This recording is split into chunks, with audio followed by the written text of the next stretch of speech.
Hey, everybody, and welcome back to Review Crew. I'm Gabe. And I'm Cameron.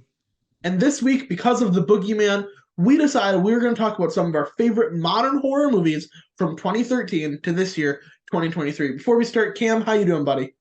I'm doing great. How about you? I am doing swimmingly, splendid, magnificent, Cam.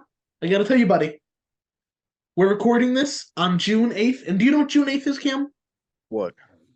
It is National Best Friends Day. So, Cam, I just Oh, want to thank you for being one of my best friends. same goes here for you. Happy National Best Friends Day. You're like a brother that I never had, even though I have four brothers. You're like a brother that I never had because I don't have any brothers. There we go. That's perfect. Cam, before we start, let me ask you this. Would you say that you're a big fan of horror, medium, not crazy about the genre? Oh, I And love. Oh, sorry. okay, no, go ahead. Go ahead. Dive right into it. Didn't mean to interrupt you, but I do love horror films. They're probably my favorite genre of film. I've loved them ever since probably when my dad showed me Scream when I was like 10, I think. Okay. And I've loved it like ever since. So for the past 10 years. Okay, awesome. So let me ask you this. In your opinion, what needs to happen for a horror movie to go from a good horror movie to a great horror movie? I think a big part is the rewatchability. If I'm being completely honest, like, of course, some horror films, of course they have to be scary, but I think a big part is having like a lot of rewatchability and also having someone that people can come back to watch. Like a big reason that people go back to see films is because either the characters are very good or like, well, the villain is a character, but the villain's really good. Like a big reason why people watch Freddy, Jason, Michael Myers, Yeah, all that stuff. absolutely. So yeah. Yeah, I think I would say one of the things I really appreciate is that we're talking about modern horror, and horror did something really interesting. I think starting in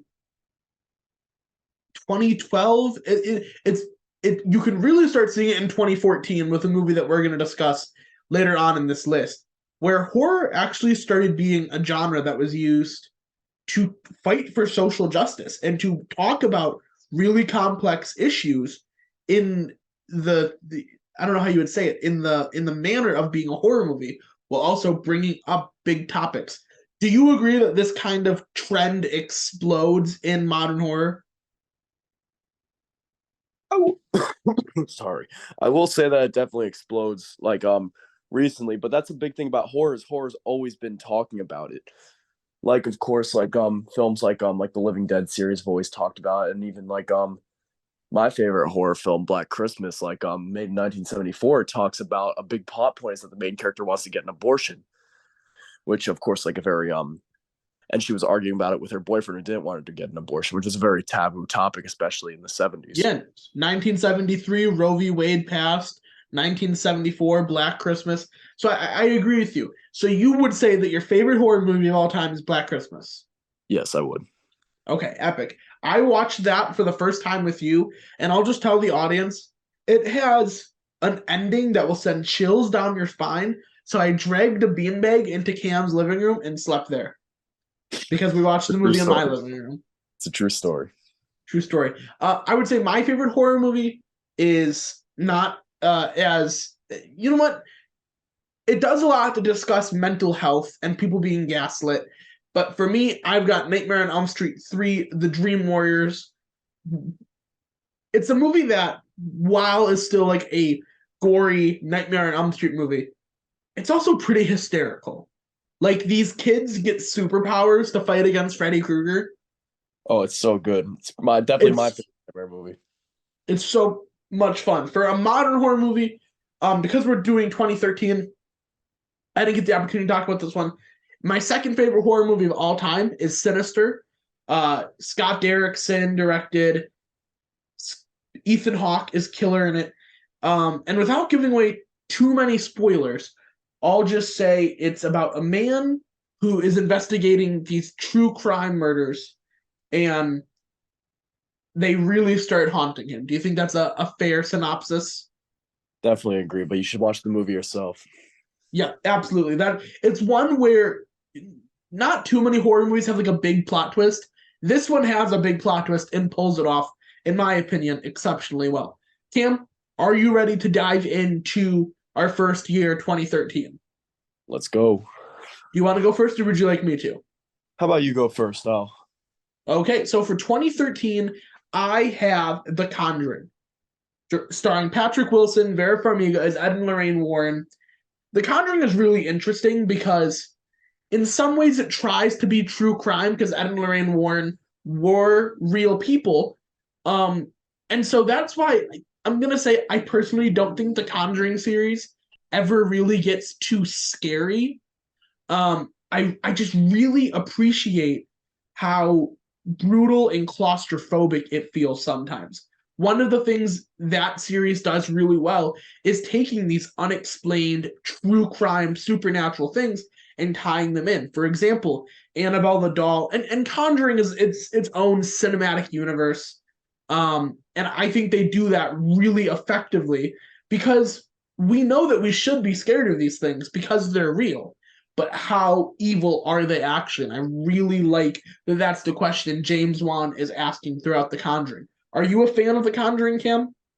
Oh, I love The Conjuring. It's a great movie, and I'm not a big fan of like supernatural horror too much, but I actually I really enjoyed this one.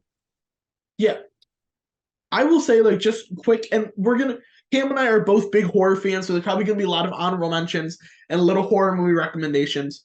Little recommendation for The Conjuring 3, The Devil Made Me Do It, came out in 2020. Not an amazing movie, but still pretty good. It's It's actually a on very good HBO concept. Max. It's a very good concept. Yep.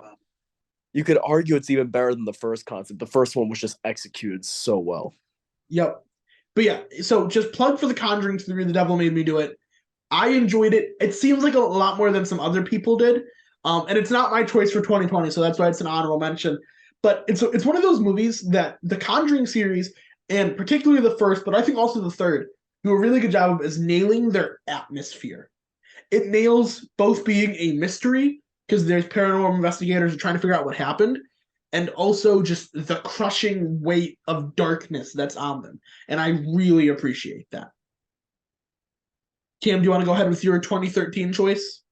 So my 2013 choice was Evil Dead, which well, of course, was released in 2013.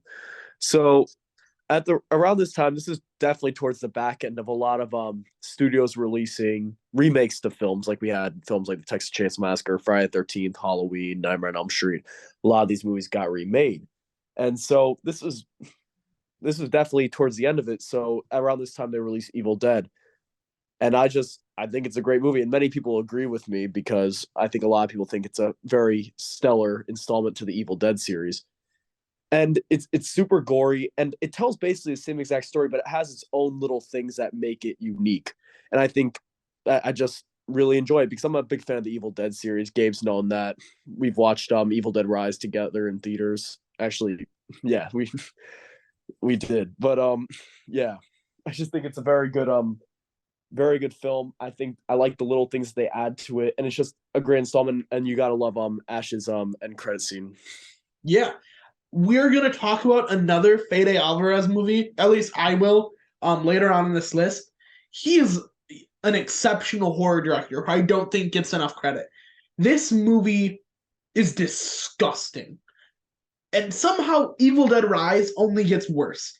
Um, this movie, like you said, it does kind of retell the story of the first, but it doesn't do any dishonor to the first movie. You Yes, know I what I'm completely saying? Like agree. And that's what it's makes it a stand out from a bunch of remakes because a lot of the remakes dishonor those first movies. They're basically the same concept, but like just so much worse, so much like more like just cliche. yeah. What I appreciate, I think, about this one is that not everyone loves Sam Raimi's style. If you don't like his style but still want to watch The Evil Dead, you can watch this one, and the information in it is essentially the same. I don't think you're really missing out on anything. Um, but like you can still enjoy that first Evil Dead movie, and I think that's really cool. This I will say I think it's a hard sit though. Very hard. It's a It's so gory. and like I said, Evil Dead Rise gets worse, but like this one, like do not eat anything before watching it. Yeah. And like I give full credit because they do so many practical effects and I Yeah, absolutely love that. So good. yeah. There is literally no CGI in that movie. Fun fact for you. And I do like again, they have callbacks to the movies, but it also subverts your expectations. Like one of the people who maybe you'd think is the main character because her arm gets infected. So Yep. she cut it off with a chainsaw. And again, you'll probably think, oh, this is like the new Ash.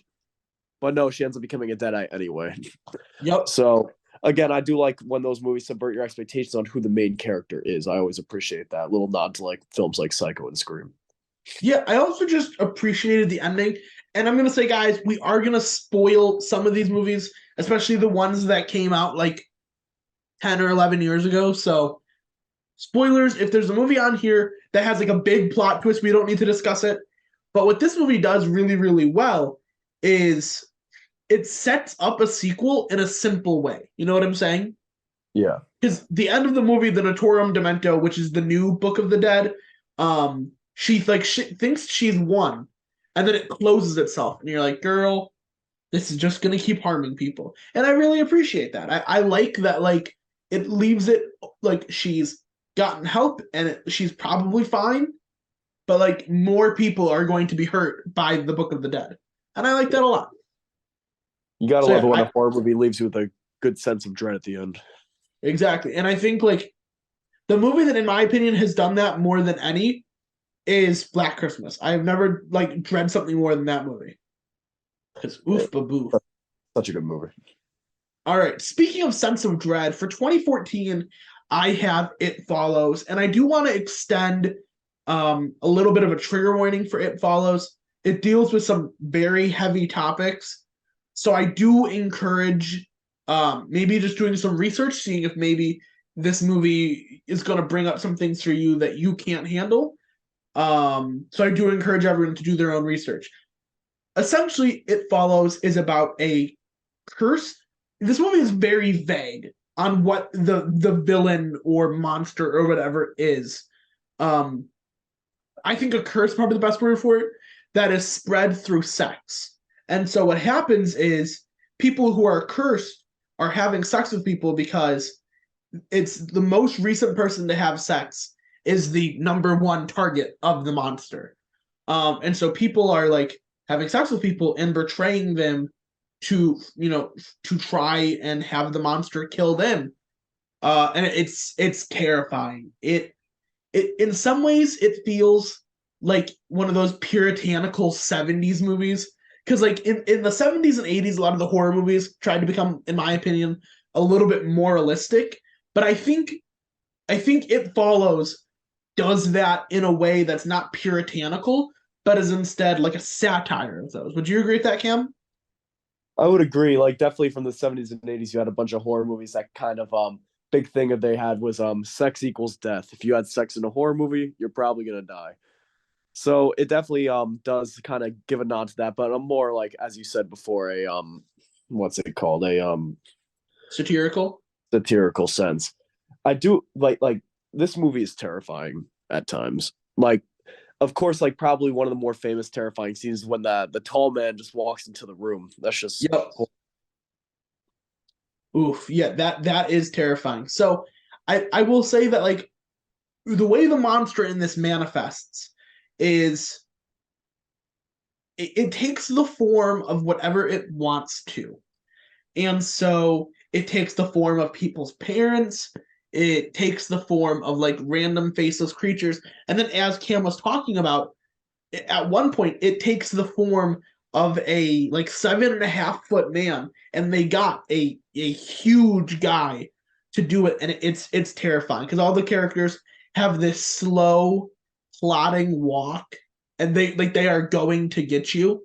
Um, Absolutely terrifying. I do want to give like a clarification that 20 so It Follows had a limited release in 2014 and then its wide release was 2015.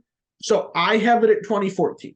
I know some people consider it like a 2015 movie, but it's 2014 on Letterboxd. So I'm saying 2014. Cam, do you have anything about It Follows that you want to add? um well, I had it as a 2014 movie too, and that was going to be my favorite movie, but I want to switch it up a little bit now that you said that. Like now that you said that, I'll talk about a movie that I also appreciate from 2014. It was kind of split between those two. But It Follows, I just think it's such a good movie, and it kind of came out of nowhere. It was not a very big commercial movie, and I feel like it's gotten like the praise that it deserves as time has gone by. Which one's that? No, I'm talking about It Follows. Okay. I thought. Never mind. Confusion. Yeah, It Follows has aged well, and the one like piece of extra credit I will give it is its setting in Detroit, Michigan, is unique and interesting, and allows them to very subtly bring up some topics of like segregation and wealth disparity, and I really appreciate that. Now, do you want to go ahead with your 2014 one? Yes. Okay. So the movie that I picked, it was split between this and It Follows. It Follows is definitely a better movie, but since Gabe talked about it, I'll give this other movie some love, and that's Tusk. So it's starring Justin Long, I believe his name is. Yep. And the movie's just it's a really weird movie. I don't really know how else to describe it. It's like the thought of it's like completely horrifying. So basically this guy goes into interview a man who lives in a very deserted and what's I'm like really blanking on just words today, but not many people live around the location. Yep. And the man has a fantasy of turning a human into a walrus. So he does with the guy who interviews him. And it's so disgusting. I I remember Gabe told me about this movie before I saw it, and again it's so gross. And the effects are actually very good for poor Justin Long the walrus. Oh man. What do you have to say about it? Uh, Somehow it makes you want to lose your lunch more than Evil Dead and Evil Dead Rise, in my opinion. Um, it's kind of tragic in some places, which you wouldn't expect. It's also incredibly dark. So Tusk succeeds in breaking your heart and also being utterly terrifying because a man is mentally tortured and turned into a walrus. Like I know that's like a crazy elevator pitch, but that's literally that's what's true. Also, I forget it every time. Johnny Depp is just randomly in this movie. Yes, Johnny Depp is playing a detective in this. It really comes out of nowhere. And it was Um, directed by Kevin Smith, written and directed by Kevin Smith. yeah, and you can tell this is a Kevin Smith movie. Yeah. It, I don't know how to describe this movie except to say what the hell over and over and over and over because it's so weird. It's bizarre. Um do you know who they originally wanted to play Johnny Depp's character? Fun fact. I don't. Kevin Smith wanted it to be Quentin Tarantino. And Tarantino, I guess, was not a big fan of this script. I actually would have thought that Tarantino kind of would have been a fan of this because it definitely gives like a 70s low budget grindhouse type of feel. Like it's Oh, this definitely is like some like movie that you dig up from like a 70s from like the 70s of like disgusting films. this is one of those movies that James A. Janice would talk about on the kill count, and you'd be like, "There's no way this is real." Like he had to like invented this and be pranking us. And nope, it's a real thing. And Cam and I also aren't kidding. Like, it is real and it is terrifying. Uh, yeah. So I will say 2015. I have a movie that. So I feel like there's two types of horror. Well, I mean, there's many, but I feel like you can best separate into two ways: roller coaster horror, and for me, that's the jump scare every 10 seconds, brutal gore, and haunted house horror. And that's the atmosphere is like turned up to like 11 and it's terrifying. You know what I'm saying? Yeah. So in this one, 2015, I have The Witch. Um, this is not an easy movie to talk about without spoiling. It's set in Salem, 1630s, and this girl, everyone accuses her of being a witch, and they say that her pet goat is the devil. And then Robert Eggers decides that he's going to make you think about things you don't want to think about. Uh, because this movie goes to some incredibly dark, incredibly demonic, is that fair to say, places? Yeah, that's definitely fair to say. So The Witch, I'm gonna leave. I'm not gonna talk about it too much because I want people to be able to go and see it or go watch it without spoilers. This is another one, and I think we can kind of say this for all of these. Some horror movies, are going to talk about and bring up some really dark things.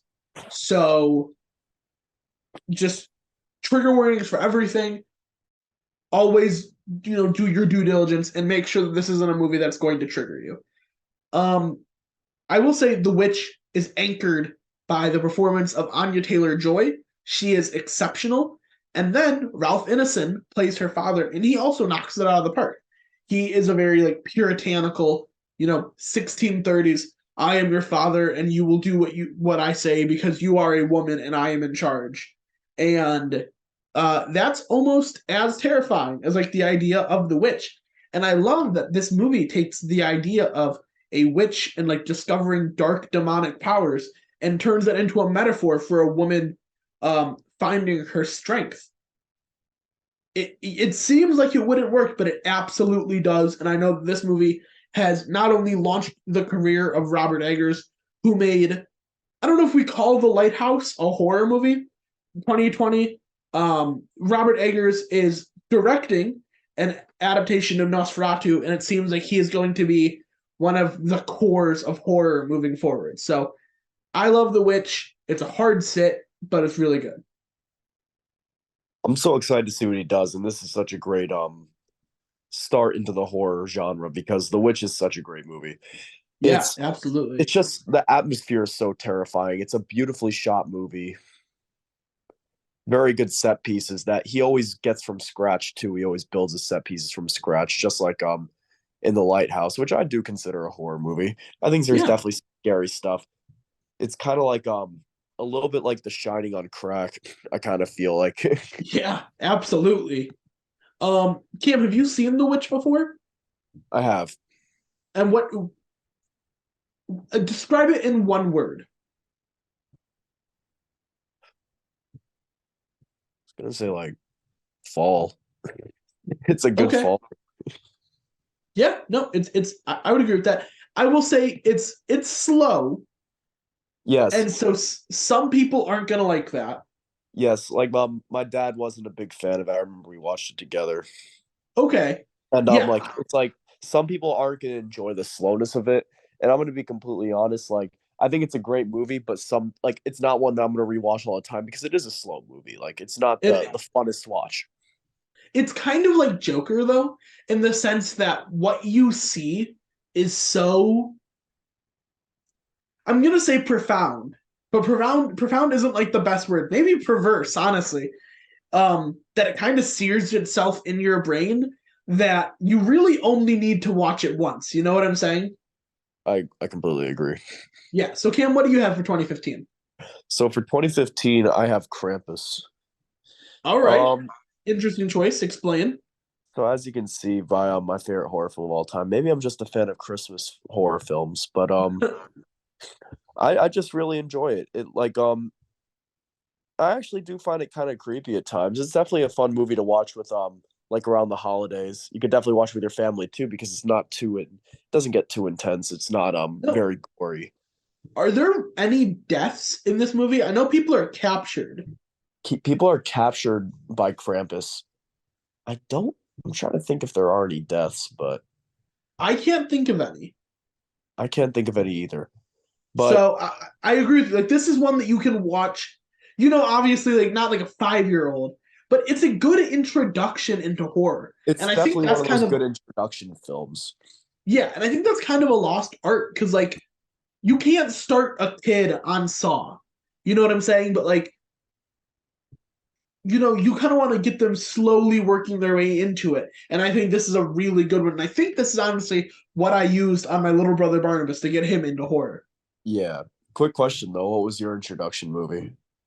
That's okay. So, you know how I said you shouldn't start kids on Saw? Yeah. My first horror movie was Saw 3D. Uh, Um, jeez. I'd like to thank my boy Mike for that. Bless up. I was deeply traumatized. I think the first horror movie I remember watching, and maybe it's not really a horror movie, was Freddy versus Jason. Oh, that's a That horror was, movie. that's the first one I remember like actually like loving. And then I guess I would say Alien 2. I don't personally think Alien is a horror movie, like personal opinion. I remember watching Alien very young and being hooked on that. I would say another really good introductory horror movie, The Boy. I don't know if you've seen that one, Cam. The Boy, I don't think I have. The Boy it's not like terrifying. It's I believe it's 2016. Let me look. Yes, 2016. And I don't know how to best way to explain it. There's a doll. Maybe the doll is alive, or maybe it's not a doll. You'll have to watch and see, and we can talk about it. Interesting. But yeah, so Krampus. Um, a lot of actors who play off each other really well in this one. Adam And there's some Scott, pretty David Koechner, Tony Collette. yeah, Tony Collette, like who's really cemented herself in the horror She's a genre. scream queen. You wouldn't really think about her, but she's been really cementing herself into it lately. Of course, like with basically one very insane Yeah, performance, that, which that, should have that been you're not good. which should have been nominated for an Oscar, by the way. Oh But my gosh, they need to absolutely. stop being so pretentious and hating on horror films all the time. But yeah, Yeah, and you'll get to that one. So let me ask you about Krampus. yeah, It's not a very violent movie. it's Does not at that all. turn you off from it at all? No, because I don't think a horror movie really needs to be that violent for you to enjoy it. I like the Christmas atmosphere. It is a very Christmassy movie. I like the Christmas atmosphere, and they also do a decent job at getting it a little bit scary at times. Like Oh, I When Adam Scott and David Koechner go out into the snowstorm to try to find Adam Scott's daughter, it gets a little bit scary at times. And Krampus yeah actually looks decent. He looks decently scary. Like yeah. I'd be very scared if I saw Krampus in real life. What I really love about Krampus is that it is not a CGI suit, and I think it probably would have been way easier and cheaper to do it CGI, but it's a practical suit, and it's a practical suit that if you saw that thing in the darkness, like you came down on Christmas morning to take a sneak peek at your gifts and be a bad little boy, and you saw Krampus, yeah, you know Yeah, what I'm saying? that's really scary. And Exactly. again, like I think a horror movie doesn't need to be violent because there are so many great horror films that don't have much blood that aren't very extremely violent. Like one that you just talked about, like of course The Witch can be dark at times, but it's not an extremely violent film. Absolutely. Um, and then let's talk about the ending of Krampus because I think it has an exceptional ending. You Unless you want actually to save it think for people who haven't seen it. What do uh, you think? well, one thing it's like right now we're doing this in June, so it's gonna be a while till someone I think is gonna sit down and watch Krampus, and it came out what is it, 8 years ago. I think we could talk Yeah. about it. Okay, so the ending of this one, I remember being upset at the beginning of the ending because I was like, oh man, this movie like wasn't violent at all. And like everything turned out fine. Like you kind of want there to be some punishment essentially for these people that are some of these people are like are real dicks to each other. Like I don't know how else to say it. Dave Koechner seems to play the same exact person in every movie. It's like Todd Packer. You get to see Todd Packer with his family. And he's only likable in one movie, and that's The Anchorman. And I guess And, Anchorman 2. and even though in Anchorman, like he's still like a massive misogynist. Oh yeah, absolutely. Um and so what happens is when Krampus traps people, they end up in a snow globe but the main boy is able to save everyone. Cam, do you want to explain why that necessarily isn't true? Well, because they're all basically trapped in this snow globe forever. And Yeah. so I remember when I saw it, I first was more confused and not a big fan of the ending because I thought it was very anticlimactic. Because at first I was like, oh, so it's like something that I would do like when like I'd like do stuff in like my writing class and I was like 9 years old. And then I was like, oh, but it was all a dream. And I thought Yeah. it didn't really have any consequence, but actually, if you think about it, it's pretty terrifying. You're Yeah. basically So just stuck in a snow globe for the rest of your life. yeah, and like also they're not in a snow globe. They're in hell. Like that's the thing that I like pointing out to people. Krampus is dragging people to hell. And the way this reveal happens with it's like a bauble, essentially, probably the best thing to call it, is like what Krampus leaves behind.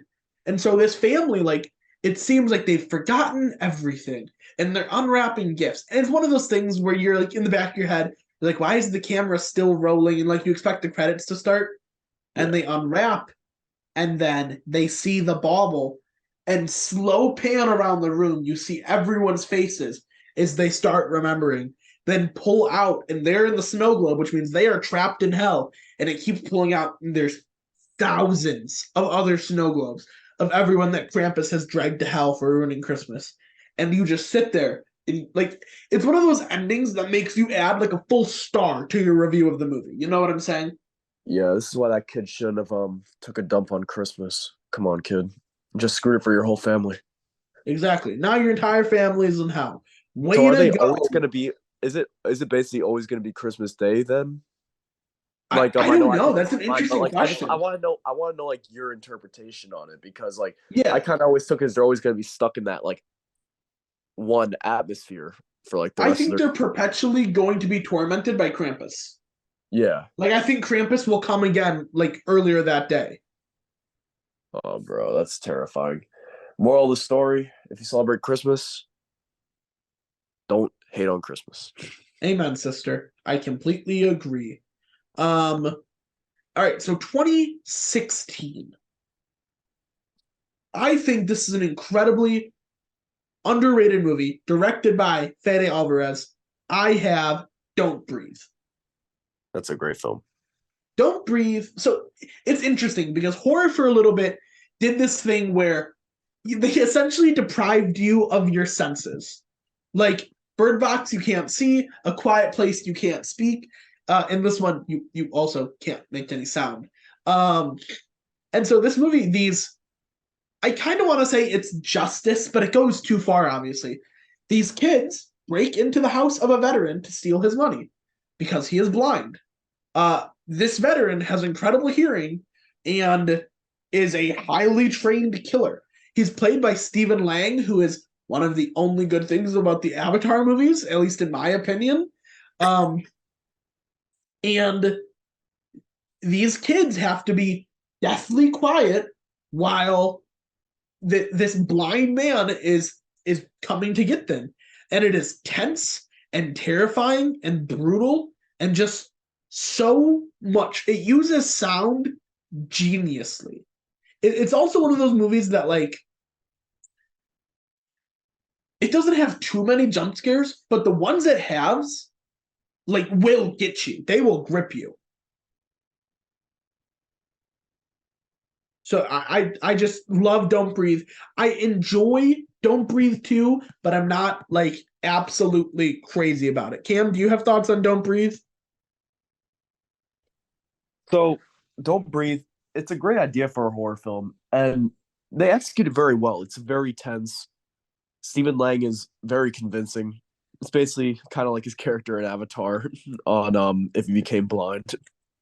Yep. And I'm actually not a fan of the second movie because they kind of paint him as a hero in the second movie. Yeah. And I don't know if we're gonna spoil what happens because it's some pretty intense stuff in the first movie. The man's not a hero. No, he isn't. No matter how no matter how bad it is for people to be breaking in and robbing a blind man, what he did to the people that rob his place is a little bit crosses the line. I don't think the punishment necessarily fits the crime. There's a real ruining of turkey basters in this movie. You will never look at them the same. Yeah, and after that, I really don't think you can really portray him as a hero in the next film because yeah, it's just really disgusting. Yeah, this movie is, you know, describing it in one word, grimy. And it's produced by Sam Raimi, and you can tell. You know what I'm saying? Yes. But yeah, I love Don't Breathe. In some ways, it's not like how do I say this? In some ways, it's not necessarily a horror movie because the kills are few and far between, but it doesn't need its kills when it's got this incredible atmosphere. You know what I'm saying? Yeah, I agree. And I will also just say, like, the one character who does, like, the one of the big ones who does die, just an absolute douche, and like you're happy that he's dead. Yes, Like one of the guys who's robbing is just like he is just a jerk to everybody. I agree. My boy Money, screw that guy. He's not great. Yeah, he's not money. No, he is not. All right, Cam, what do you have for 2016? So I have Train to Busan for 2016. So you were talking about how the the films like strip away your senses like sight, hearing. This movie's very loud and there's a lot to see. So I remember I had seen this movie before I got to college, but Gabe, you tried to introduce some our roommates to like Horror. horror films. You showed them Train to Busan Yep. and they loved it. So it definitely They kind of they got very excited about Train to Busan 2 Peninsula, which is a bad thing to be excited for. yeah, but again, that movie definitely the first one definitely does get you excited for it. It's a great movie. So Oh basically yeah. it's about a bunch of passengers on a train in South Korea and there's a zombie outbreak. So these zombies I haven't seen this movie in like a year since we saw it. Like I think they run too. I'm pretty Yes, sure. they're extremely That's fast. what I was about to say. Just making sure. I'm always scared to Not sound as stupid. fast as the World War Z ones, Yeah. but they're I'm pretty always fast. I promise like I don't just not watch the movies. I just want to make sure because I'm always so scared of sounding dumb, especially with a big movie guy like you. But You don't sound dumb. You sound incredibly handsome. wow. Thank you. So do You're you. welcome. Oh my But god, stop. but it's such a so the zombies are so fast and it's really gory. Oh yeah. It's really gory. And if you like zombie movies, I definitely suggest this to you. It's kind of like reminds me a lot of the 28 days slash weeks later series, like those type. Absolutely. And again, I just suggest this to any person who's a fan of the zombie subgenre. Yeah, this movie, it's very emotional despite being a zombie movie. I will also say, like, okay, Americans are really stupid when it comes to foreign language movies. Like, I don't want to watch subtitles in my zombie movie. The fact Yeah. that this is a foreign language movie does not affect your enjoyment of it at all. It's you could watch it with no subtitles and only the Korean, and you can still understand everything that's happening. This Yeah. movie is cramped, it's brutal, and it's also highly emotional. It's about a father and his daughter, and he just wants to keep his daughter safe. And like him, like you and I both have younger siblings, we know that feeling Yes. where it's like I don't really care what happens as long as this person is happy. I've never like had to like keep my siblings safe from zombies, but like I could see it happening. It wouldn't surprise me. Like with how everything is going, like I've got the apocalypse bookmarked for like 6 to 10 years. It's been looking like the apocalypse these past few days. These orange Oh sky. my gosh! Like we should. I kind of wish you were here because we could shoot a magnificent horror movie. I mean, we'd Yeah. all No. probably get No. It wasn't. mesothelioma from being in the smoke that long, but It wasn't as orange as it was in Syracuse, but it was pretty orange. Like you probably saw the pictures of New York City. oh yeah, Like it. Like the big way to describe it for me was looked like apocalypse now. yeah, exactly. See, it's been bright orange here, like terrifyingly orange. It was so weird. It Um, just popped out of nowhere. Climate change, it's the real horror. But yeah, Cam, I completely agree with you. Train to Busan, masterpiece, terrifying, and super fun. We're on 2017, Yeah.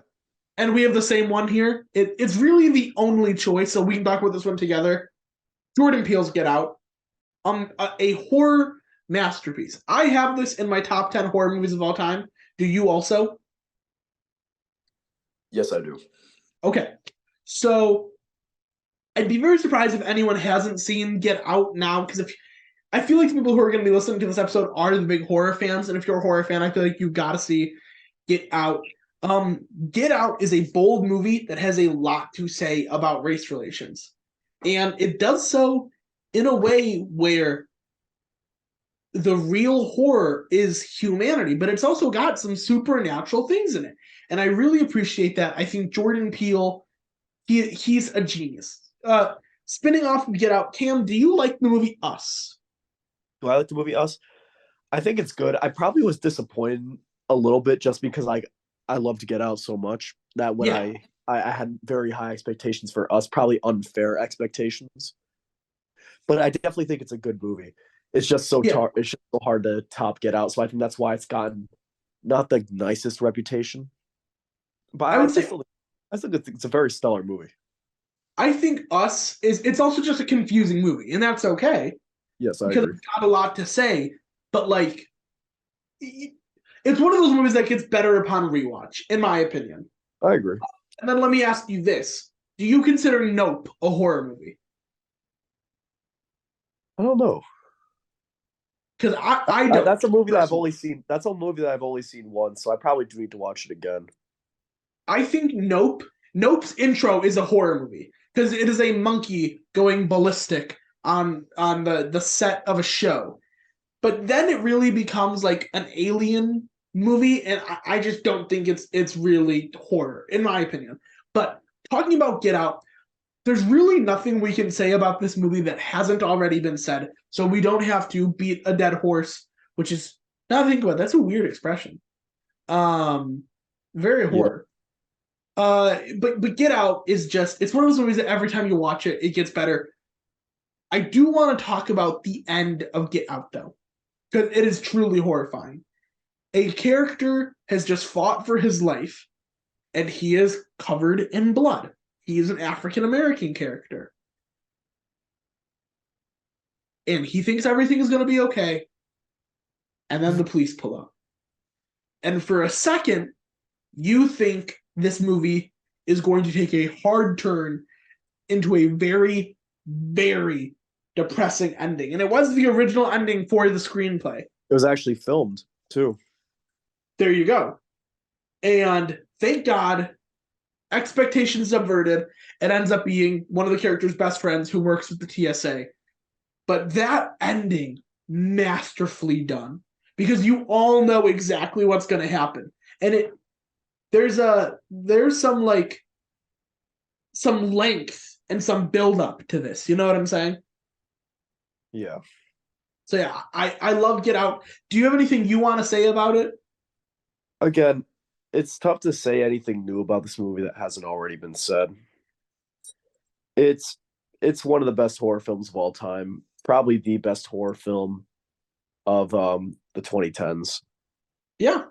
And it's just so good. And like I remember when I first it was like announced like Jordan Peele was doing a horror movie, I was really excited because I liked of course Key and Peele.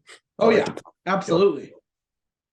And I remember I didn't see the movie for like the first 3 weeks that after it came out. Because I'm gonna be honest, like I didn't go to the movies too much at that time. But I remember like it had like an 100 on Rotten Tomatoes for like literally like 2 or 3 weeks until like some hater gave it like a negative review. Loser. Probably one of the Armitage. Dean. Yeah, Eric, if you Bradley Whitford. if you get that reference, but yeah, it's such a good movie. The cast does a great job. I don't think there's a bad performance in it. And like you could find in almost every movie, there's one performance like where you're like, it could have been better. Like everyone does so good. The movie's so well put together, very well shot. Like It's just so good. I really don't know what else to say. Yeah, I think this also might be a good introductory horror one because it's I agree. not too scary. You know what I'm saying? I agree. I will just say my favorite little detail that's a Jordan Peele detail is this racist segregationalist character eating Fruit Loops and milk, but not as cereal. She's drinking milk and eating Fruit Loops. It's just a little detail that like further serves to indirect like characterize her as a racist and segregationalist. And that's just a great Jordan Peele detail. We always say the devil is in the detail, and I think that's what Jordan Peele nails more than anyone. His horror movies are rich and chock full of details, and I really appreciate that. And I do think about this, like, why you said, like, the movie doesn't get, like, really too scary throughout the whole thing. But honestly, if you think about it, it's horrifying. Imagine being stuck in the sunken place forever. Oh my gosh, absolutely. And like we're not even talking about the body horror in this because the conceit is that the brains of white people are placed inside the bodies of black people. And to have like someone inside your body and like you're not in control but you're present the entire time is terrifying. And so It's the scenes in the sunken place, and I love that. And obviously, I just want to say, like, you and I are both white people. So there's some, like, parts of this movie that aren't for us to talk about and aren't for us to, praise because it's got, obviously, a much richer meaning for African American individuals. Um, but there is a scene where, to prevent himself from going into the sunken place, our main character picks cotton out of an armchair and sticks it in his ears, and it's just such a Jordan Peele thing, and it works so well. I completely agree with you. Get Out, one of the best movies of the 2010s. Not like, in my opinion, not just one of the best horror movies, one of the best movies. I really think what won Best Picture in that Oscars, Cam? Do you remember? That was 2017. So it would have Was been the 2018 Academy that Awards. Shape of Water, or was Oh that my! the? If it was Shape of Water. Was Get Out nominated for Best Picture? Yes, it Yeah, was. So yes, it that was was. Get Out and Dunkirk. I would have been okay with either of those two winning, Yeah, it was but Shape of Water. Shape of Water should not have won that year. So we can leave that be. Don't hate on my boy Guillermo. I'm absolutely not. I love Guillermo del Toro. He has made Guillermo del Toro is the king of introductory horror. Pan's Labyrinth is one of those movies that when you watch it as a kid, you're like, what's going on here? And like You want nobody's dying, but there's a goat man, and there's you the watched what? Pan's Labyrinth as a kid? Oh yeah, Jesus Christ. like I said, long messed up childhood. But Cam, 2018, it's an interesting year for movies. 2018 because it's really where we start seeing A24 becoming maybe the biggest voice in horror nowadays. Is that fair to say? Them and Blumhouse? I'd agree. Okay. So you're gonna go, you have the better horror movie this year. Yes. My choice for horror movie is one that has incredible rewatch value, and that is David Gordon Green's Halloween. Halloween is a series that you and I both adore. Yes. In this one pays such loving homage to it by It's having Jamie Lee Curtis's Laurie Strode be a victim of PTSD. She cannot move forward with her life because she is not certain that Michael Myers is dead. And instead of like spiraling, she has decided she is certain that he is going to come back and she is going to prepare to be the one to kill him when he yeah. comes back. Yeah, because she knows he's not dead, he's in the mental asylum. She just knows Oh, yes. Sorry. Yeah. You see, with the Halloween movies, I will say this: the timelines are very confusing. Yes. So it's one where like it's very easy to get mixed up. I This will one's a say pretty straightforward one, though. This one's a pretty yes. straight. Is Halloween 2 part of the timeline in this or no? No, it's just Halloween, and then after he got shot, but like down at the end of Halloween, then he gets arrested and put in the mental asylum. I don't know how they actually arrested Michael Myers, but Yeah, I remember them talking about that in Halloween Kills. But Halloween Kills is like a Tame Impala song. The less I know, the better. Halloween is just a masterpiece. Like I said, thematically dealing with PTSD. And it essentially becomes Home Alone.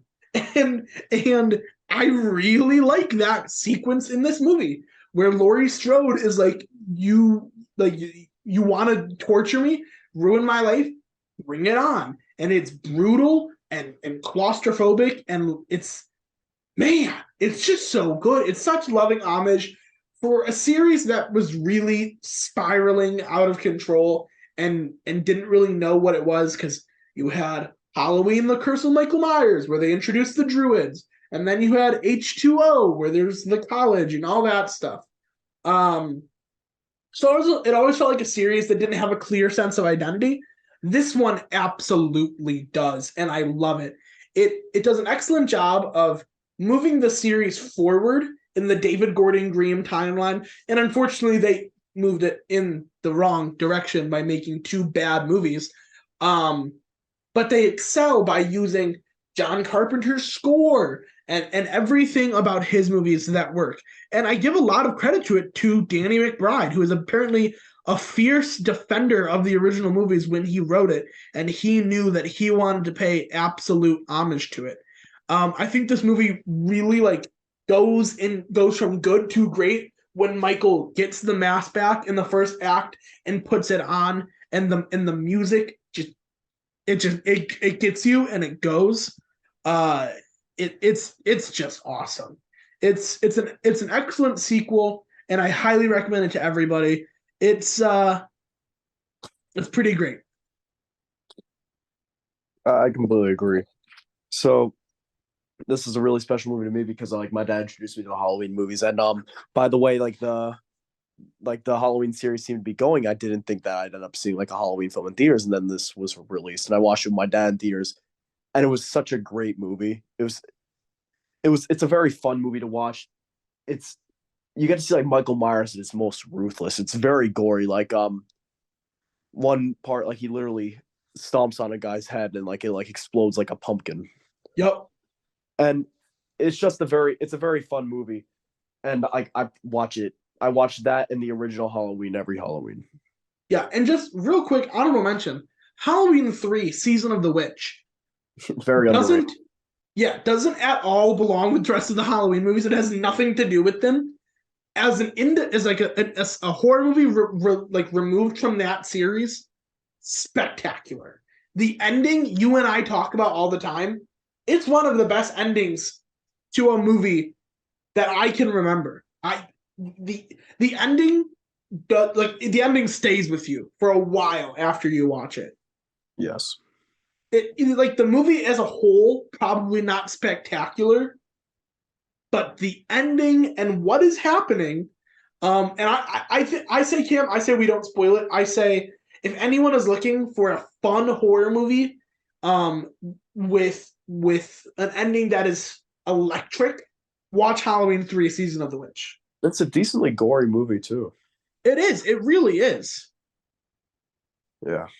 Cam, speaking of gory movies, do you want to talk about your choice for 2018? So I had Hereditary, which I probably enjoy Halloween more, like Halloween 2018. But Hereditary just I think it's just a fact that's a better movie. Yeah, Um it's a horrifying movie. It's so it's terrifying. you feel so dreadful just the whole time. Like that's probably like the best way I can describe this movie. It's just so dreadful, which is like, and not in a bad way. I think you can describe a horror movie as dreadful in two different ways. One with a Yeah, good connotation, one with a bad connotation. But this one's the good connotation. It's just the whole movie. It's like this family is so screwed, and you can do nothing about it. exactly. Like everything that can go wrong for this family does go wrong. It, And it's oh man, oh man. And this Um, driven by the great performances of honestly everybody in it. oh yeah. So like Millie Shapiro does a great job, Gabriel Byrne, Alex Wolff, but then like the person who steals the show is Toni Collette, Oh who my, I mentioned she's, before in Krampus. She should have been nominated for an Oscar for this movie. oh yeah, of course. And it really does piss me off at the elitism of the Academy for never like nominating horror films, because I honestly do think horror films do really create art. And it's one of the most artistic genres, I'm going to be completely honest. And I think Toni Collette put on one of the best performances in horror history. Yeah. I will say two quick things. First off, all credit to Alex Wolff. There is a I believe he broke his nose in Yes, filming the scene where he is banging his head on his desk in school. yes, he Uh broke his nose in that scene. oh man, that scene is just every scene in this movie is gripping. Like it digs its claws into you and does not let go. And then speaking of the artsiness of it, this movie has like a what would you say, like a dollhouse aesthetic? Do you think that's fair to say? That's fair. And like it's beauty. There's such a juxtaposition between the beauty of what you're seeing and the horror of what is happening. You know what I'm saying? Yeah. Like there's a Prob- scene where Toni Collette, um, essentially she's the reason that someone is burnt alive, and the burning alive is shot so well that like you're looking at it and you're marveling at the filmmaking and the cinema that is happening in front of you, but also someone is being burnt alive. And it's just a crazy juxtaposition that only someone like Ari Aster could pull off. yeah. And again, like I just keep going back to just the atmosphere of the movie. Like I don't know what I'd be doing if this was happening to my family. Like I'd be really losing it. And I think like the scene that best personifies that is so throughout the whole movie, everyone's been very emotional except the father, played by Gabriel Byrne. And he's been, you could say he's the most level-headed like person out of the family. He's just trying to keep everything calm. He's just trying to keep the family together. But there's like one scene where he picks his son up from school after he just banged his head into the desk, and he stops at a traffic light, like his son's like passed out in the back seat, and he just starts like crying Yep. and like sobbing in the front seat of the car.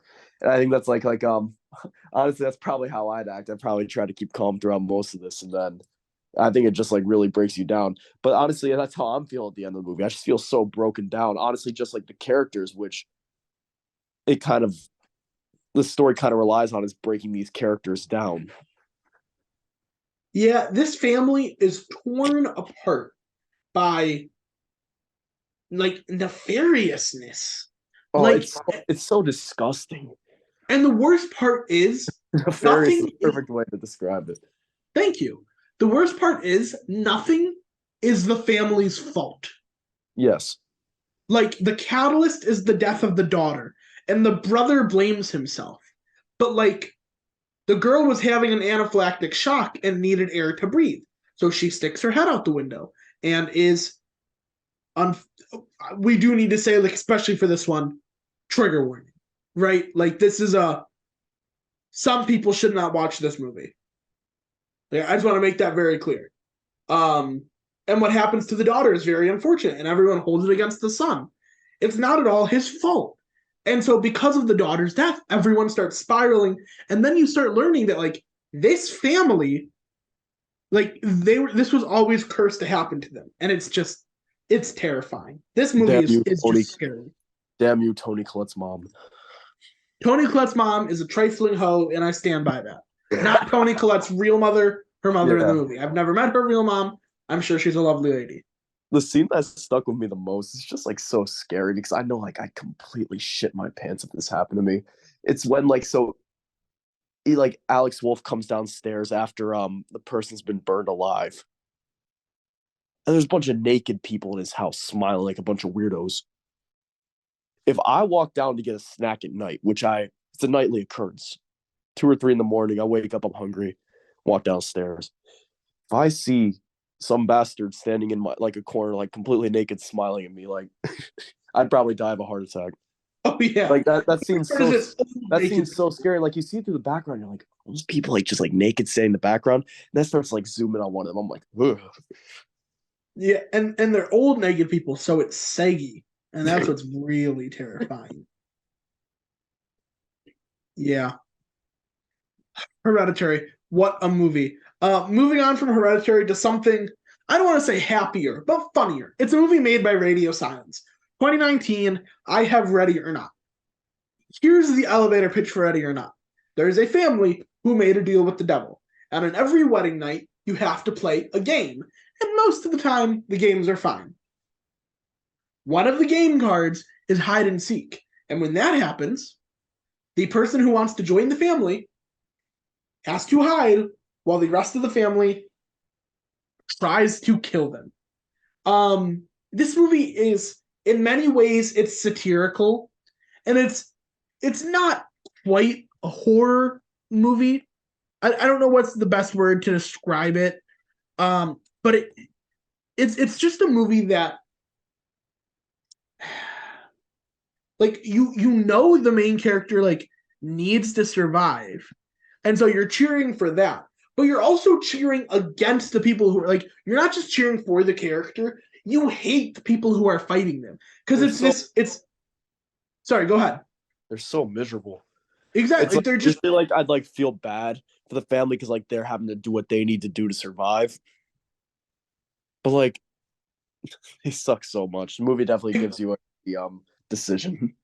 exactly like it's this annoying family who has to kill this girl so the devil doesn't kill them, and they're so rude and like they're Ugh. underhanded and they do whatever they need to do to survive. Honestly, if like someone married into like the Knives Out family, the Thrombies. Yes, exactly. That's a perfect way of describing it. Um, and so this movie really succeeds because of the directing and writing from the Radio Silence group and Samara Weaving's performance. Because in the beginning, she takes this as like is this some like sick joke? Like, you know, my boyfriend's new family, like I guess they're like hazing me. But then she starts realizing it's real. And instead of it being like her losing her mind, which like does happen, she also fights back. She brings the fight to them. And I love that. I love that so much. I think she is one of my favorite final girls in a movie in a while. Would you agree with that, Cam? I'd agree. Yeah. And so this movie, um, pretty gory, especially at the end, because the way the curse of the So devil good. works is if I'm sorry, what'd you say? It's such a good. I was just saying it's such a good ending. Oh, it's amazing. The way the movie works is if the family doesn't kill the new person who joined them, they will be killed by the devil, who they made a curse with or made a deal with for long life and riches. And they fail, and they all blow up into like just meat bags of blood. And at the very end, her I guess husband is begging her for like a second chance, and he's saying that like I want to be with you, and I'm sorry that I helped my family try and kill you. And she just tosses the ring back at him, says I want a divorce, and he blows up, and it's just amazing. I love That's Ready or Not. that's like Arnold Schwarzenegger type moment. Oh yeah, you need the good one line before the kill. I would say another horror movie, and I don't know if this is horror, but I was originally gonna say Joker. Um, that movie, I guess I would say, is more horrifying. You know what I'm saying? Yeah, I wouldn't say Um, that's a horror movie, but it's definitely depressing. Depressing as yeah. shit. So it's weird because 2019 was kind of like a masterpiece year for movies. I would say it's one of the best we've ever gotten. In my Yeah, opinion, it wasn't a spectacular year for horror. I'd agree, but I do think it's come out with a few very good ones. Like I'm gonna mention two right now. I'm Yeah, gonna go stick. ahead. I'm gonna stick with one, but we just talked about we talked about Robert Eggers back in 2015. But this isn't my movie. But The Lighthouse. I think it's very good. You can argue if it's horror or not. I think it's horror, and I just think it's a very well shot movie, very well acted by both Defoe and Pattinson, who again should have been nominated, at least one of them nominated for Oscars, if not both. But again, I'm not going to continue beating a dead horse. We said before about great performances in horror movies that are not nominated for Oscars. But so the movie that I actually picked for 2019 was Doctor Sleep, and there's probably three big reasons. One, because it's a great movie. Two, because it's a sequel to one of my favorite films of all time, The Shining. And three, one of my favorite actors of all time stars in it, Ewan McGregor. Yeah, and one thing I love about Doctor Sleep is it's directed by one of the modern kings of horror, Mike Flanagan, who's made some of the best horror TV ever. The Haunting of Hill House, Haunting of Bly Manor. He loves The Shining so much. And you can tell because the third act of this movie, it's the classic like we've been on the run, we've been on the defensive. It's time to take the fight to Rose the Hat. And who plays her again? If I cannot remember the name. Rose the Hat was portrayed by Rebecca Ferguson. Yes, Rebecca Ferguson, who is an amazing villain. She plays Rose the Hat as this like she's like both. She's kind of like a cult leader. The same energy that Chris Hemsworth has on Bad Times at the El Royale, where it's like they're a cult leader, but they're so magnetic that like you can't look away. You know what I'm saying? That's a great way to describe it. I never thought of it that way. She just kills it, and Ewan McGregor essentially. So okay, The Shining, the Overlook Hotel, the way it works is that the hotel itself is just pure evil. So people with the shine are drawn there and it can hurt them. Would you say that's probably the best way to describe it? Yes, and a lot of stuff has happened at that hotel, and like if you die in that hotel, if something bad happens to you, it will forever stay there. Like Mr. Halligan describes Yes. it in the first movie, it's like burnt toast. It stays with it. So basically, like when something bad happens to that hotel, which has a very dark history, it stays there. And if you have the shine, you're able to see that. If you don't have the shine, then honestly, it's a regular hotel. Yeah. That's why only two instances it happened for the caretaker, which is basically Grady and Jack Torrance himself. Because if you don't have the shine, then you don't really see what happens at that hotel. It doesn't really matter. It's like, it's just a regular hotel. But if you can shine, it's so. But if you can shine, if you have the shine, then it's like you see everything that happens, and they are trying to get you too. Yeah. And so what Dr. Sleep does is it sets up this idea of taking your demons, your PTSD, your trauma, and putting it in a box and locking it. And it's a cool idea as a metaphor. But when they get to this third act in the Overlook, Danny Torrance says, "You want to go inside my mind? Go ahead." And Rose the Hat is inside his brain, and I really like how they visualize it as the hedge maze from The Shining. And he opens the boxes, and she gets to see what it's like inside his brain. And it's such a perfect metaphor for PTSD, but it's like I said, not really a metaphor because there's some literalism in it. And what I love is just how much this has to mean about addiction. Stephen King wrote The Shining when he was a severe alcoholic. He wrote Doctor Sleep, and I think it was 2013 that he wrote that book. I believe so. I don't know for sure though. Somewhere around there when he was completely sober. And so it's a new perspective as someone who knows that they're always going to be an addict and saying like, you don't know what I've been through. Don't presume that you know me and that just because I seem like everything is fine, it's fine. It's such an amazing conceit and it works so well. The other little thing that I want to give this movie credit for is that it does not use the Rogue One type CGI to bring back Shelley Duvall and Jack Nicholson's characters. Because while I wouldn't have an issue with them doing that, we all know how distracting it would have been. Because it either would have been too bad, too jarring, too jank, and we would have been able to pay attention, or it would have been excellent and they would have. I love Ewan McGregor. I know he's one of your favorite actors of all time. Jack Nicholson is in the top 10 greatest actors ever. Yes. He blows anyone off screen. So if they would have done an amazing job bringing him back, it would have really detracted from Ewan McGregor. You know what I'm saying?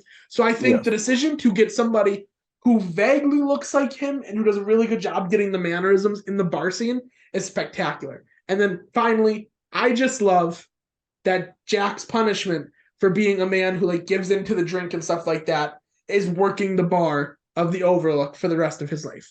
I think that Yeah. works really well. Doctor Sleep is magnificent, one of my favorite book to movie adaptations ever, and it just works so well.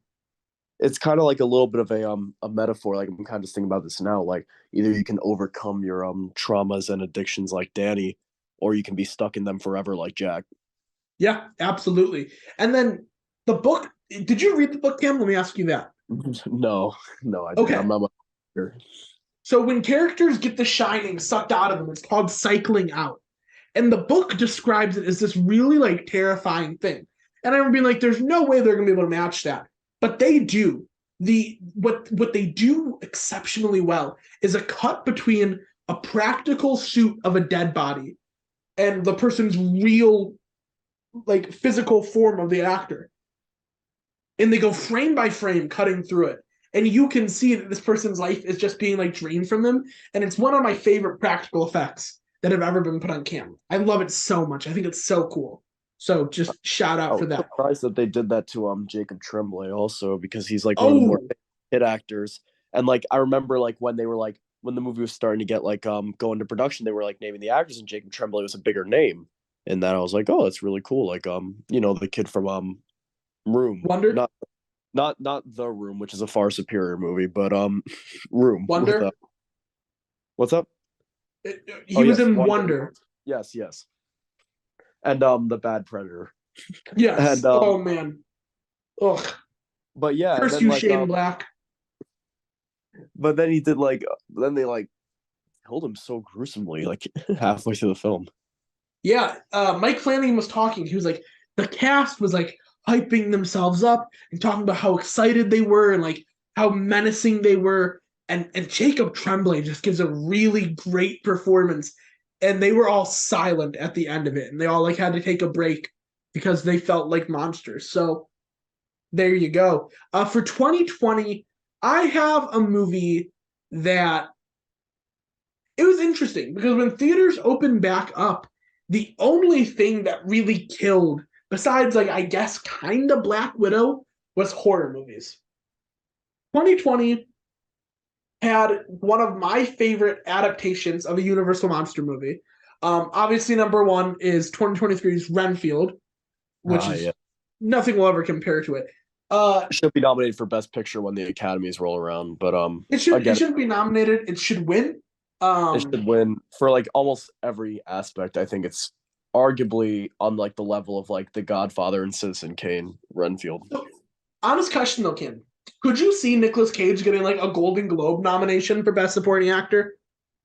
I hope he does. I just don't think he will because not many people have eyes or ears or like any senses, and they didn't really like Renfield. Like I remember when we did our review of Renfield, everyone's like, "Oh, Renfield's not actually that good."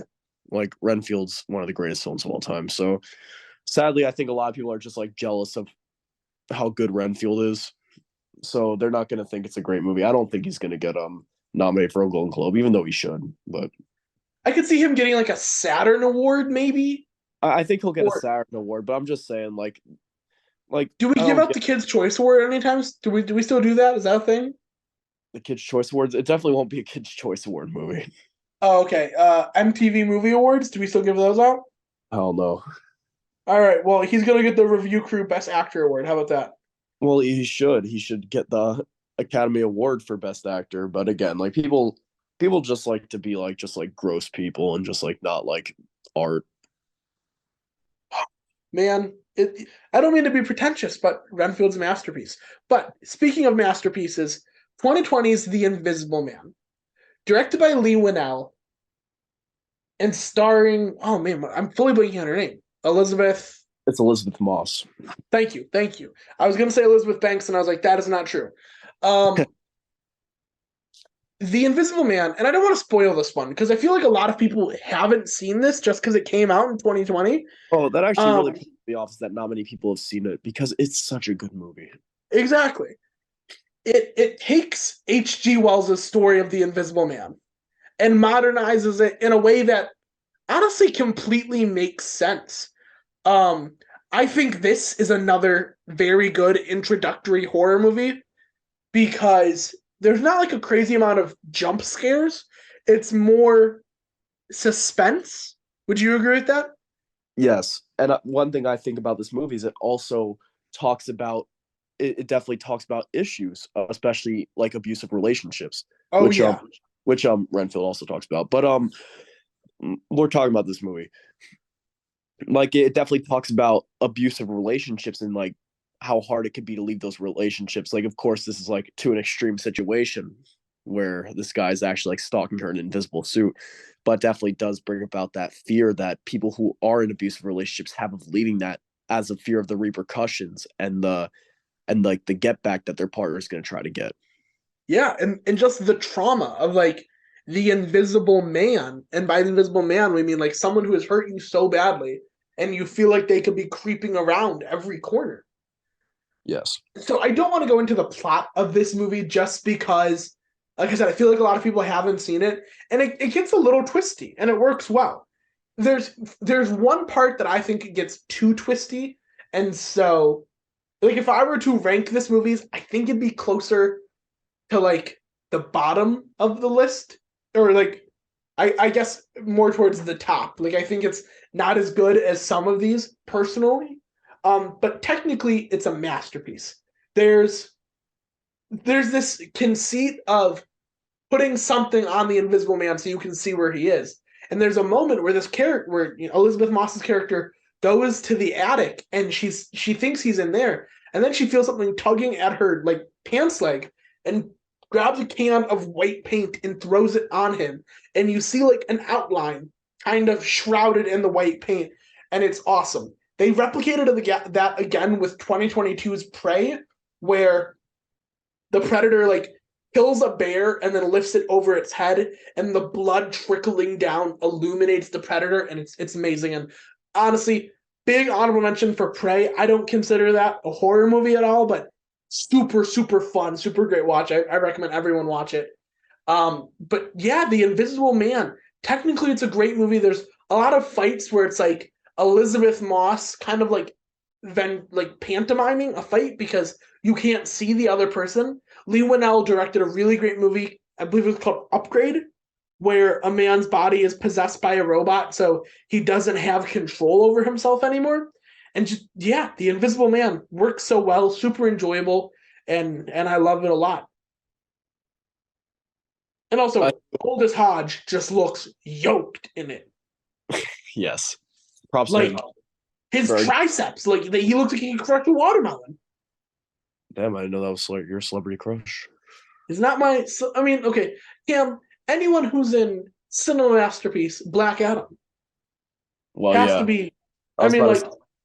like That's my stuff. Brosnan, DJ, Aldous Henry Hodge. Henry Winkler. Hey, Henry Wink, the Fonz hottie. Jesus. Yeah, I agree. Henry Winkler is a man machine. You don't understand. You should do a whole episode on this. Just like talk about Gene the Gene Cousineau is a silver fox, and you can quote me on that. Cam, what do you have for 2020? I have the same thing. I have the Invisible Man.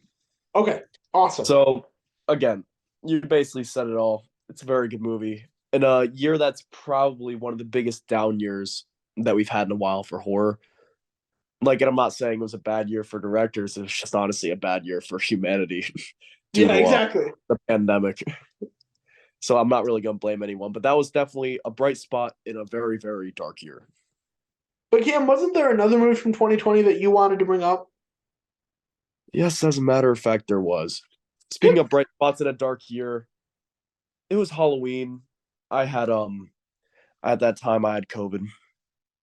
I was stuck in my room, very, very sad. I was like filling out college applications at that time, senior in high school, very sad. My friends had texted me if I wanted to like go out there for Halloween, not to any big parties, but just hang out with one or two of them because we're being socially distant at that time. And I watched a movie called Hubie Halloween by Adam Sandler, one of the greatest actors of all time. And it's not a very big horror movie, but I thought I'd give it a little shout just because yeah, I think it's a fun Halloween movie, and I usually associate like Halloween with horror. So it's horror adjacent, but it's one of his. It's not a very good movie, but it's a fun one. If you like Adam Sandler movies, you'll definitely have a good time watching this. Cam, do you So want to explain the catalyst for that movie being made? yeah, so Adam Sandler. Speaking of, I think every time we're just gonna go out to people getting snubbed on Oscars. I think this is basically what this feels like. What this episode's about. But Adam Sandler was famously snubbed for his portrayal of I forgot his name, but the main character of Uncut Gems. And so he decided to make a movie that would be really, really, really not very good. Howard Ratner. Howard Ratner, yeah. I was about to say Arno, but that was his like brother-in-law. But yeah, so and then he decided to release Hubie Halloween. Again, I think it's a very fun movie, and it has a pretty good cast, and everyone's putting their all into making it one of the hammiest performances. Like Ray Liotta, rest in peace. I gained a lot of respect for Ray Liotta in the 2020s because he did some of his what I think are his funnest performances in Hubie Halloween and then Cocaine Bear. I just it like seemed like everyone was having a lot of fun making that movie, and it was Adam Sandler's revenge for not getting nominated was he was going to put on a very bad movie. But I enjoy Hubie Halloween. Yeah, I do just want to like one thing I just have to talk about Kevin Garnett and Uncut Gems. What? What? Huh? How did they get Kevin Garnett into that movie? I don't know, but he did a very good job. He did a really good job. It's like it's kind of crazy. So I just want to get that out there. Yeah, Props to Hubie KG. Halloween. It kind of feels like a fever dream, to be honest with you. It's Like it's a weird movie. it's one of those movies where you could say something happened and like I wouldn't be able to like tell if you're lying or not. It's a weird movie, but again, I think it's really fun. Maybe just because I love Adam Sandler so much, so honestly, I'll probably love anything that he puts out. But There's a moment where Shaquille O'Neal comes on screen and he's like a DJ. yeah, and throughout the whole movie, the DJs had like a young woman's voice. Yeah. And Turns out it's just Shaq. Who had it's the better just performance in an Adam Sandler movie, Shaq or KG? I'm gonna say Stone Cold Steve Austin in Grown Ups too. He's pretty amazing. I'm not gonna lie to you. Stone Cold does a great job in every Adam Sandler movie. He's a very racist garden on the longest yard. He I forget. Isn't Bill Goldberg in that one too? Yeah, Goldberg's one of the inmates, and the Great Khali was also in it. Well, Cam, Bill Goldberg, he shares his catchphrase with a great horror movie. You're next. I thought you would like that Goldberg impression there. I Uh, like, I love it. so for 2021, I have one of the movies that I think is most underappreciated, like one of genuinely the most underappreciated horror movies in a long time. Malignant. Directed by James Wan. This movie is essentially, oh man, how do you talk about Malignant without spoiling it? I don't know. It because it's got a absurd plot twist, one that like drops your jaw to the ground. Here's what I'll say: Malignant is directed and written by horror legend James Wan. He made Insidious. He made The Conjuring. He knows what he's doing. Right? We can agree with that. Yes. So it's really hard to give a synopsis for Malignant. I'm just gonna say a woman. Oh man, murders keep happening around her, and she has no clue how, and she keeps seeing them happen as they're happening. Very surface level description.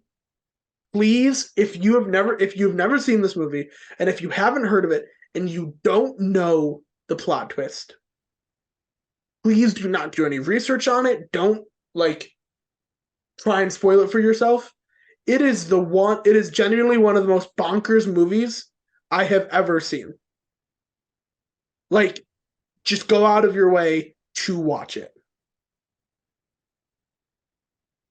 I don't know what else I can say about it without spoiling it, you know? I don't think there's too much you can say. And I definitely agree that is one of the best movies of 2021. Like honestly, just movies. And Yeah. definitely a spot in my heart because that was the first ever review we did together. Yep. First review crew video. So I would say other 2021 horror that I can actually talk about. Well, there's one that I know you're gonna discuss. 2021 wasn't like an amazing year for horror, which kind of sucks. Again, it was still kind of cinema recovering from the pandemic. Yeah, so you know what? I guess I would say The Conjuring, The Devil Made Me Do It. If I can't talk about something else, it's a good movie. I enjoyed it. That and Antlers. Scott Cooper, produced by Guillermo del Toro. Um, it's about Native American mythology, and I highly recommend it. But Malignant, crazy ass movie, very bonkers, very highly recommended. Cam, what do you I have at 2021? For 2021, I have Willy's Wonderland. It's a movie starring Nick Cage, very under the radar. I actually have to thank Dead Meat, James A. Janice, and the Kill Count for introducing me to this movie Yeah, because I probably wouldn't have watched it if I didn't see that video. If you are a horror fan, I definitely you've probably seen that channel before because it's pretty big, but definitely suggest you watch that channel because it definitely will introduce you to a bunch of movies that you probably have not seen. absolutely. So I saw a movie through that channel and I really enjoyed it. As we've talked about a few times, I'm a big Nick Cage fan. And it's interesting because Nick Cage is known a lot for his overacting, his crazy way of saying dialogue. And this movie doesn't speak at all, Nope.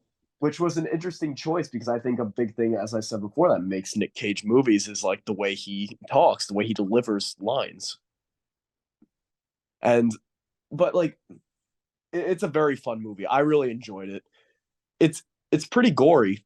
Even like Yeah, with him killing animatronics, they somehow make him killing animatronics gory. yeah. But It's obviously very inspired by Five Nights at Freddy's. oh, ridiculous! Um, It's basically a Five Nights at Freddy's movie. Like if you don't have the rights to Five Nights at Freddy's. yes, exactly. So it's such a very, very bold move to make Nick Cage not speak.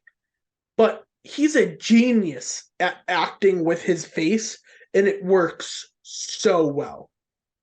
Yeah. Um, 2021 was kind of a great year for Nicolas Cage horror. Do you want to talk about some of the rest of them, Kim? So some of the rest of them help me out here. Nothing's coming to the top of my head. And maybe I'm mixing up years. I was gonna say, is Color Out of Space also 2021? Um, Color Out of Space was I was I gonna don't say Color Out of Space, Mom and Dad and that was Mandy. that was I'm 20, so mixing up years. that was 2019. Mandy, I know was 2018 because that's one of my favorite films of 2018. So instead, we'll just give a couple. Mandy, Color Out of Space, and Mom and Dad are I a will give him. couple. He had a good movie that also came out in 2021 though. He had Pig with Alex Wolff who was in Hereditary. Yeah, but it's not Nicolas Cage's best movie in recent years because obviously you have Renfield, but Yes. also one of my favorite movies ever that I have to give credit to how much I love this movie. The Unbearable Weight of Massive Talent. I love that movie so much. It is the most self-debasing, self-referential thing ever. It's so good. It's not a horror movie at all, but I recommend it to literally everyone. It's Nick Cage Especially if you're Nick playing Cage. Nick Cage. Nick Cage lets Nick Cage out of the cage to be an uncaged version of Nick Cage. It's a great So way to good. just Yeah. All right. So we're nearing the end. For 2022, I have one of my favorite movies of the year, The Black Phone. It stars Ethan Hawke as the grabber, a terrifying serial killer. But where this movie really, really works is essentially the kid who's held hostage, there's a phone, and he can talk to the people who've also died in that basement. And it creates essentially this survival movie where every kid who died got close to making it out alive. And so over and over and over, the kid keeps adding things that these other kids have taught him. And it works so well. I don't want to spoil this movie. I will say this is a very, very good introductory horror movie because there's a little bit of gore, but it's really not too bad. It's more just Ethan Hawke is terrifying. I talked about how much I love Sinister, and he is the reason that movie works so well. Shout out to Mason Thames, who's the young kid in this. He's amazing. I have so much love for The Black Phone. Another one of those movies that's kind of hard to talk about because the reason I enjoy it so much is its ending, and I don't want to give anything away. But also directed by Scott Derrickson, who made one of Marvel's best movies, Doctor Strange. He made Sinister, so I absolutely adore him, and I love when he makes great horror movies. Cam, have you seen The Black Phone? I actually have not. Okay, well, I highly recommend it. Have you seen The Exorcism of Emily Rose? I have not either. I highly recommend that. Have you seen Doctor Strange? Yes, I have. Okay, so you're 2 for 4 when it comes to Derrickson's best movies. But yeah, I highly recommend it, and I love The Black Phone. Cam, what do you have for 2021? So I mentioned earlier in this podcast, but that Scream was basically my introduction to horror.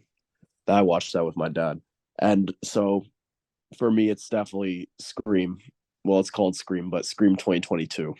Yeah. So it's not a great, like it's a good movie. It's not a great slasher film. It's not a top tier one, but I was just really happy to see Scream back. And I didn't think they'd make one after the passing of Wes Craven. And if they did, I didn't think it was going to be very good, but I thought they did a very, very good job continuing the series. Yeah, absolutely. It's tough to top the first movie, especially with the reveal. Maybe that's why I'm a little bit disappointed every time a new killer is revealed, because it's not as good as the first movie. But again, I just think it's a very fun movie. And I just really enjoyed seeing Ghostface back on screen because he is one of my favorite like horror film villains. Yeah. Sorry, go ahead. I said he or she, my bad. Yeah, no, you're good. They, right? It's probably the best. Yeah. So the first time I saw this movie, I was a little turned off by it because they introduced some supernatural elements that hadn't really been present in any of the other Scream movies. Yes, like the ghost of Billy Loomis. Yeah. So that was a little bit of a I was like, oh, this doesn't feel like Scream. But my biggest critique with the Scream movies had been they all felt like the same thing over and over. What this and Scream 6 that has also been killer. Scream 6 is better than the fifth one. I'd have to say that. Well, Cam, we're going to talk about 2023 horror, so are you going to be discussing Scream 6 in a second is the question. It's not my favorite, but I'll talk about it. Okay. It feels like a reinvention of the series. Like, obviously, not having Wes Craven sucks because Wes Craven is one of the greatest minds in horror history. He has given us, like, he's just also just exceptionally important to pop culture. Like, yes. Freddy Krueger is an incredibly important pop culture character. And even Ghostface. Oh yeah, exactly. Like, you see like so many kids dress up as Ghostface for Halloween every year. Like The Hills Have Eyes, Last House on the Left. Like these are important movies to pop culture. Vampire in Brooklyn. Yeah, I am gonna. I do have to not shit on Wes Craven, but Dracula 2000.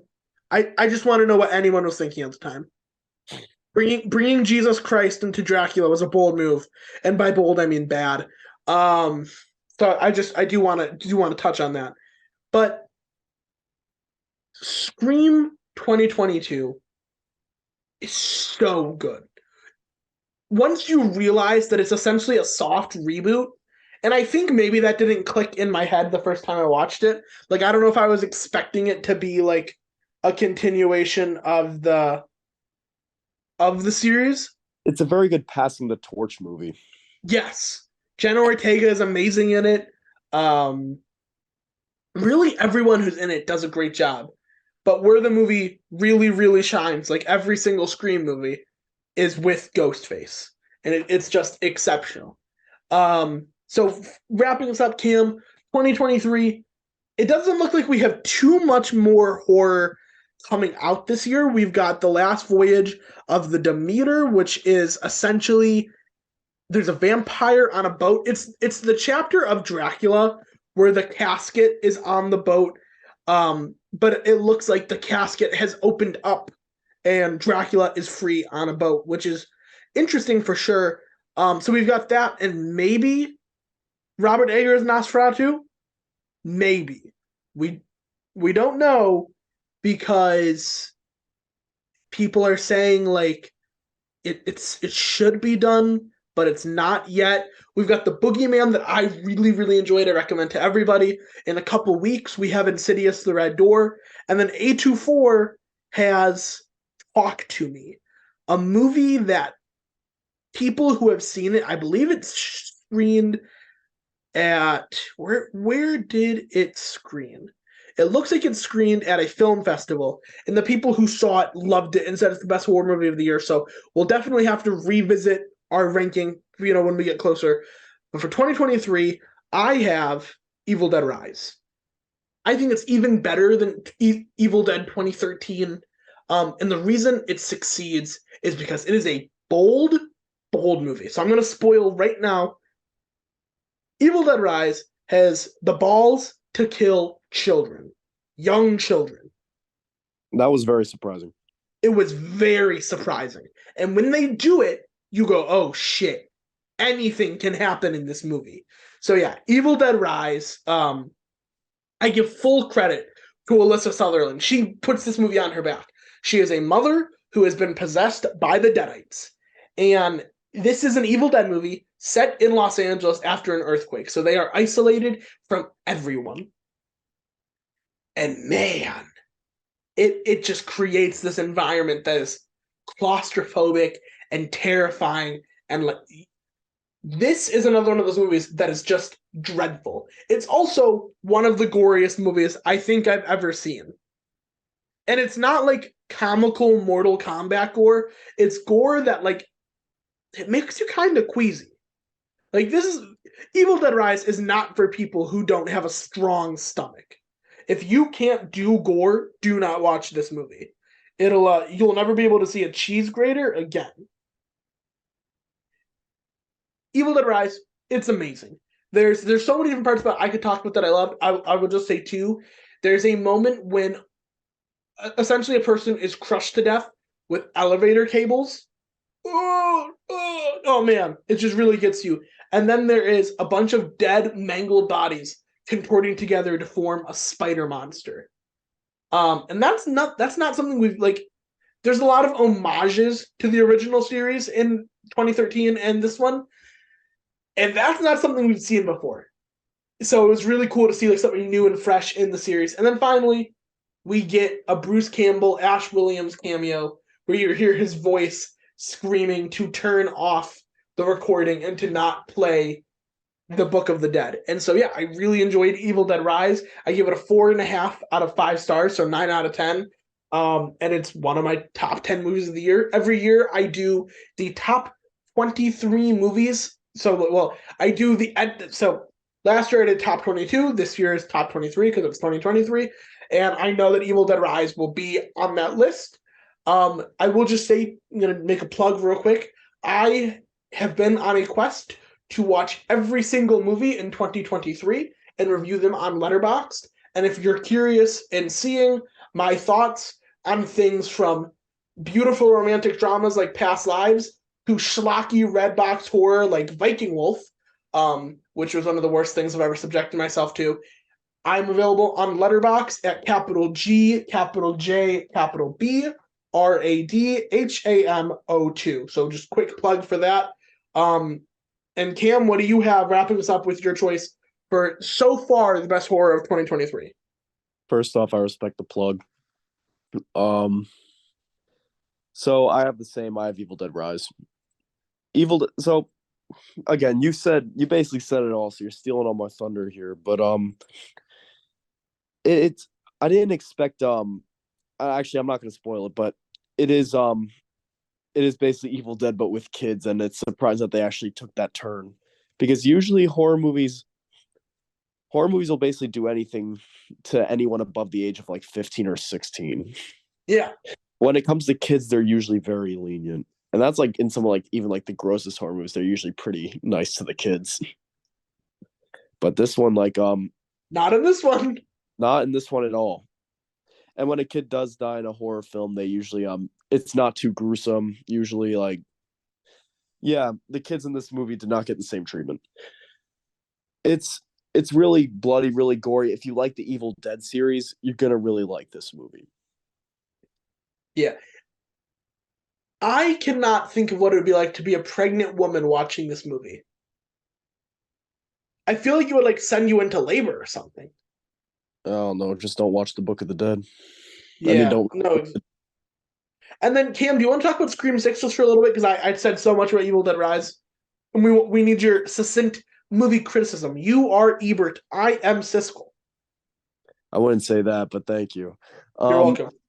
Scream 6, I thought it was even better than Scream 2022. Scream 6, so they set it in New York, which I was a little bit worried about at first because like we all see how like these slashers in different cities go. It's usually not very good.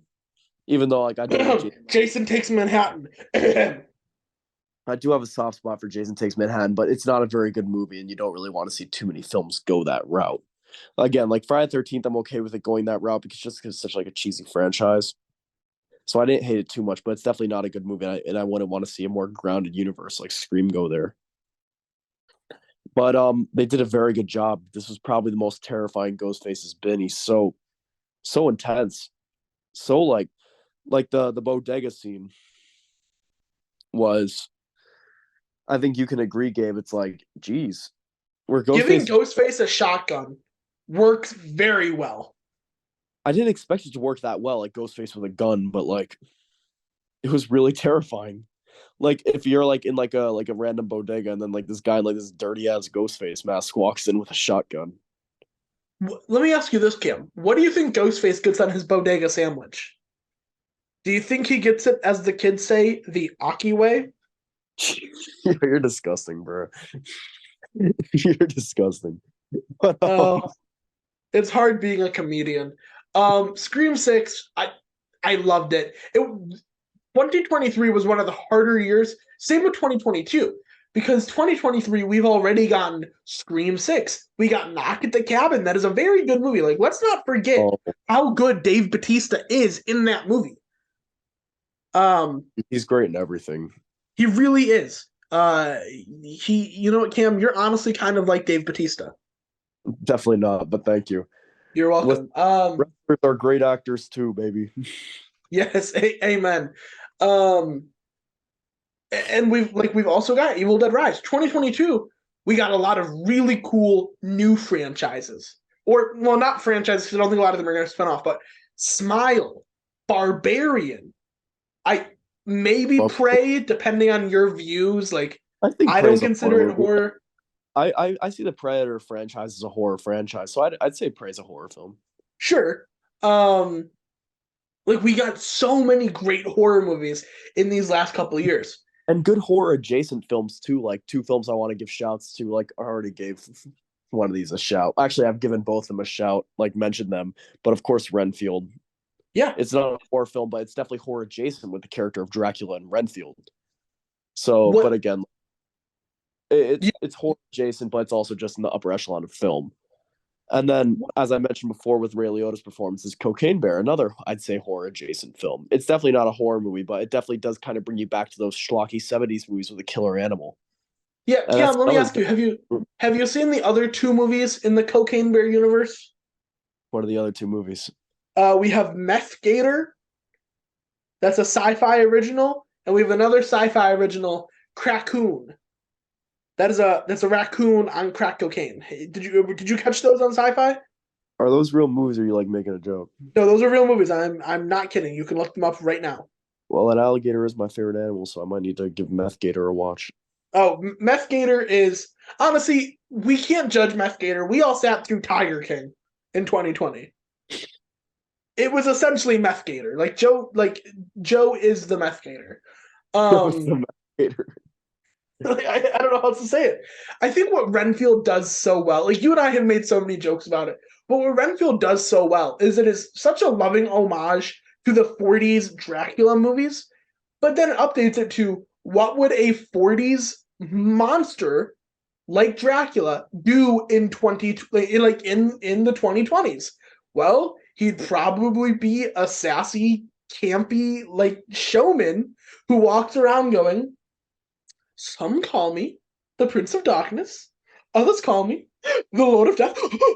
Like it's just a super fun movie. Like I understand that like there's some things about it that aren't great. Ben Schwartz is he's pretty bad, and Renfield gets his powers by consuming a bug, and Ben Schwartz plays a coke addict, so he snorts a millipede. And I feel like someone writing the script is like, "Oh, this is genius," but it is not executed well. But It is like genius, okay? Everything in Renfield's genius. But like Renfield opens with honestly one of the coolest things I've seen in a long time, which is Nicolas Cage and Nicholas Hoult being superimposed into I think it's Bela Lugosi's Dracula, right? Yes, the one from 1931. Yeah, and it's done CGI recently, especially with Marvel, has looked very jank. It's done to perfection. You can tell that Renfield was created by people who have a lot of love for Dracula. Nicolas Cage always said there's three roles he wanted to play: Superman, Dracula, and the what's the name of the captain in 20,000 Leagues Under the Sea? Oh, um, let me check real quick. He said those are the three characters he wanted to play, and he has played two of them. Captain Nemo. Captain Nemo. That's the last one he said he really wanted to play. So yeah, I liked. I love that we are so spoiled by modern horror. Like we are truly like the horror went through some really dark periods, especially the direct to DVD period when we were getting Leprechaun, Back to the Hood, and Jason in Space. Movies that Never. are fun but have no It's called. substance. It's called Jason X, and it did get a theatrical release. Please put some respect on Jason X. I'm so sorry. Please, doesn't he have a laser sword in that one, Cam? Or am I hallucinating? No, no, Leprechaun has a laser sword in Leprechaun 4 in Space, which is another great franchise. Oh, okay. Um, Sometimes your knowledge about this stuff scares me a little bit. I got to be honest with you. Listen, I only Um, know stuff on the real horror movies like Leprechaun. you are nothing if not a genuine guy. And then, so yeah, like I said, I love how spoiled we are by modern horror. I think we're living in. Cam, do you think it's fair to call this the golden age for horror? That's tough, but you'll have to check in. You'll have to check back with me in like 30 years because Okay. I do think you need a lot of time to go by because we can think of movies very good right now that you don't talk about.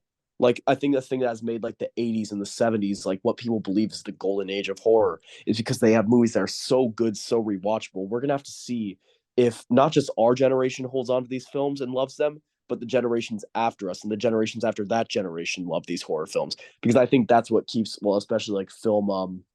That's what keeps film like alive. Yeah. So I think we'll see if this is a great like if this is a golden generation in horror. Like if this is a golden decade, if this is a golden, honestly, just like time in horror, we'll see that based on how the generation after us and the generation after that generation views these films. Yeah. So can we put on the calendar? Can you give me like noon on June 8th, 2053, when we're both 50 years old to revisit this for the Golden Decade of Horror reunion special? Can we put that on the calendar now?